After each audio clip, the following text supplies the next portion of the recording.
नमस्कार मित्रमैत्रिणींनो, आज आपण पाहणार आहोत आंबट गोड तोंडाला पाणी सुटेल असं, त्याचबरोबर लहानांपासून मोठ्यांना सगळ्यांना आवडतील असे कच्च्या कैरीचे पापड. बनवायला सोपे आहे, कोणी बनवू शकाल.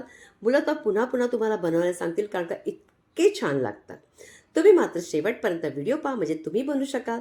तर चला, जास्त काही न बोलता पटकन रेसिपीला सुरुवात करूया. सगळ्यात अगोदर इथे मी घेतले तोतापुरी कैरी. ती 1 किलो घेतली. तुम्हाला जी कैरी मिळत असेल तुम्ही घेऊ शकता. जास्त आंबट नसेल तर उत्तमच आहे. अगोदर कैरीच्या आपण सगळ्या साली काढून घ्यायच्या. साली काढल्यानंतर, कारण मी अगोदर कैऱ्या धुतल्या नाहीत म्हणून साली काढल्यानंतर मी याला धुणार आहे. स्वच्छ अशा आपल्या पाण्यात 2 पाण्याने चांगल्या धुवून घ्यायच्या. धुतल्यानंतर एका कपड्यावरती घालून थोडंसं त्याला अगदी कोरडं करून घेऊया. आता ह्या सगळ्या कैऱ्या आपण धुवून अगदी कोरड्याही झालेल्या, म्हणजे सुकूनही घेतलेल्या, चांगल्या अशा पुसून घेतलेल्या आहेत. तर आपण याचे तुकडे करूया. आता तुकडे करतानाच तुम्हाला कळेल की ही कैरी किती कोवळी आहे, कारण ह्याच्यामध्ये बाटा झालेलाच नाही. मुळे अगदी कोवळी, अगदी कोय असते ना, ती आहे. आणि त्या कोयेवरती थोडीशी हलकीशी अगदी आपण साल आलेली आहे. तर अशा पद्धतीची कैरी असेल तर आपल्याला कैरीचे पापड बनवायला अगदी म्हणजे छान लागतात. जास्त आंबटपणा येत नाही. कैरीचे तुकडे करून घेतले. आता हे सगळे तुकडे काढायचे, आपण कुकरमध्ये घालायचे. कुकरमध्ये घातल्यानंतर छोटा चमचा असं आपण घालायचं. त्याच्यामध्ये चवीपुरतं मीठ घालायचे, एक दालचिनीचा तुकडा, 7-8 अशा काळी मिरी घालायची. आणि नंतर आपण त्याच्यामध्ये पाण्याचं प्रमाण असणार आहे फक्त अर्धी वाटी. जर तुम्ही जेव्हा कुकर बंद करून तुम्ही शिटी तुमची बऱ्याच वेळाने वाजत असेल तर मात्र तुम्ही 1 कप असं पाणी घाला, म्हणजे 1 वाटी घाला. आणि जर लवकर लवकर वाजत असेल तर तुम्ही अर्धी वाटी पाणी घातलं तरी चालेल, कारण का ती कैरी करपता कामा नये. आता इथे मी 2 अगदी शिट्या मारल्यात आणि आपली कैरी अगदी म्हणजे चांगली शिजली गेली असणार आहे, कारण का मी 2 शिट्यामध्ये आपल्या कैऱ्या चांगल्या शिजल्या जातात. तर बघा, कुकर थंड केल्यानंतरच मी अगदी त्याला अगदी काढलं आहे. झाकण काढल्यानंतर तुम्हाला दिसतंच आहे की कैरी किती छान शिजली गेली.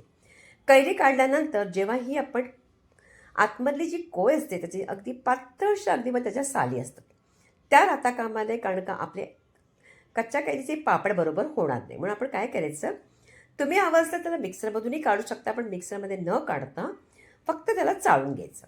हा जो दालचिनीचा तुकडा आहे ना, तो आपण काढून टाकूया. त्याचा आता आपल्याला काही गरज नाही, का त्याचा जो सुवास फ्लेवर आहे तो त्याच्यामध्ये उतरला गेला आहे. आता ज्या कढईमध्ये तुम्ही करणार असाल किंवा पातेलात तेच घ्या. उगाच दुसरी भांडी घेऊन उगाच ती घासायला नको, म्हणून मी तीच कढई घेतली. त्याच्यावरती चाळण ठेवली अशा पद्धतीची, किंवा गाळणी म्हणू शकता. आणि नंतर आपण सगळं गर अगदी चाळून घ्यायचं आहे. चाळताना अगदी पुरेपूर तो चांगला निघतो. आणि जे कैरीचे तुकडे किंवा एखाद्याच्या साली राहतात त्या कोळीच्या, त्या मात्र सगळं अगदी पुरेपूर सगळ्या निघून जातात. म्हणून कधी व्यवस्थित येतं अशा पद्धतीने सगळं चाळून घ्यायचं. आणि आपला हा गर अगदी छान असा 1 किलोचा बऱ्यापैकी निघणार आहे. बघा किती छान असा आपला गर निघाला आहे आणि साली आपल्या बाजूला झाल्या. आता हा बघा, हा जो आहे ना कढई, मी तीच उचलली आणि आपण गॅसवर ठेवायची. गॅस आपण अगदी मंदच ठेवायची, कारण आता आपण घालणार ह्याच्यामध्ये घालायचे आपल्याला साखर. साखर किती असेल तर तुम्हाला पाऊण कप घालायची साखर. पाऊण वाटी म्हणजे 1 किलो असेल तर पाऊण वाटी, मोठी वाटी तुम्ही घाला. त्याचबरोबर इथे घालायचं आहे चवीपुरतं काळं मीठ, कारण का सफेद मीठ आपण घातलं होतं, तर आता काळं मीठ घालायचं आणि ह्याला ढवळत द्यायचं. जर तुमची कैरी आंबट असेल तर तुम्ही साखरेचं प्रमाण वाढू शकता. गूळ मात्र घातला तर त्याचा रंग थोडासा बदलित होतो आणि थोडासा चिवटपणासारखा येतो, म्हणून मी गूळ इथे घातलेला नाही. जर तुम्हाला गूळ हवं असेल तर तुम्ही गुळही घालू शकता. तर आता अशा पद्धतीने साखर घातल्याने ते फक्त आपल्याला ढवळायचं काम करायचं आहे. तुम्ही हे जे मिश्रण आहे ना, अगदी मीडियम याच्यावरती जर ठेवला तर तुम्हाला 10 मिनिटात तुमचं होईल. जर कमी प्रमाणात असेल तर तुमचं लवकर होईल. आणि जर तुमचं हे 1 किलोच्या प्रमाणात असेल तर 10 किंवा 13 मिनिटं इतकंच लागेल. मला जेमतेम 13 मिनिटात माझं हे मिश्रण रेडी झालं. तर बघा, अशा पद्धतीची कन्सिस्टन्सी झाली की आता आपण त्याला काढायचं आहे. पण काढायच्या अगोदर ताटाला थोडंसं तेल लावून घ्या, हलकंसं तेल लावायचं पूर्ण. आणि मी इथे एकाच ताटात सगळं मिश्रण घालणार आहे.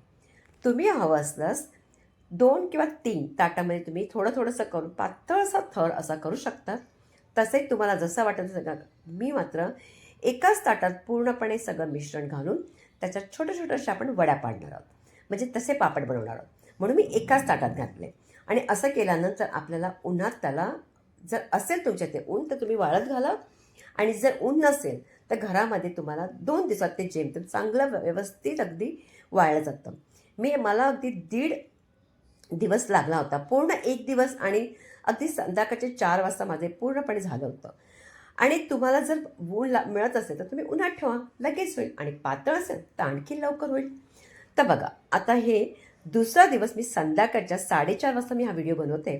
तेव्हा मी काढून बघितलं तर अगदी व्यवस्थितरित्या हा आपला कच्च्या कैरीचा पापड अगदी मस्त झालेला आहे. अगदी दिसताना तुम्हाला अगदी सुरेख, त्याच्यावरती चमक बघा किती सुरेख आलेली आहे. अगदी अशा पद्धतीने अगदी म्हणजे वाटतंच आहे की नक्कीच तो अगदी छान बनला असेल आणि खरोखर छान बनतो. आता ह्याचे पण तुकडे करायचे. असे चौरस असे मी ना ते छोटे छोटेसे करणार आहे. कारण का अशा पद्धतीने आपण करून जेव्हा आपण एखादा कुठल्या डब्यात ठेवलं तर मुलांना खायला सोपं जातं आणि ते खायलाही चांगलं लागतं. कधी जेवल्यानंतरही खायची एक मजा असते. मुलं तर असंच खातील कारण का त्याच्यामध्ये थोडासा आंबटपणा येईल, गोडपणा येईल. तुम्हाला जर त्या मिश्रणामध्ये जर तुम्ही लाल तिखट, काळी मिरीची पूड, जिरे पूड तसंही तुम्ही घालू शकता. पण मी इथे काही न घालता अशा अगदी अगदी सिंपल पद्धतीने बनवले. तर बघा या वड्या अगदी मस्त अशा रेडी झाल्यात. मी सगळ्या वड्या काढून घेतल्या. याला वडा म्हणा किंवा आंब्याचे कैरीचे पापड म्हणा छोटे छोटेसे. तर अशा पद्धतीचे पापड आणि किंवा वडी अगदी रेडी झाले. तुम्ही नक्की करून बघा, खरोखर छान बनते. बनल्यानंतरच तुम्हाला स्वतःलाच कळेल की या किती छान बनतात. आणि याच्यामध्ये अगदी जास्त आंबटही नाही आणि जास्त गोड नाही, इतकं मस्त लागतं. तुम्ही नक्की करून बघायचे. रेसिपी जर तुम्हाला आवडली असेल तर जास्तीत जास्त लाईक करायचे, प्रत्येकांकडे शेअर करायचे. शॉर्ट व्हिडिओ पाहायला विसरायचं नाही आहे आणि पुन्हा भेटायचे आपण एका छानशा रेसिपीबरोबर.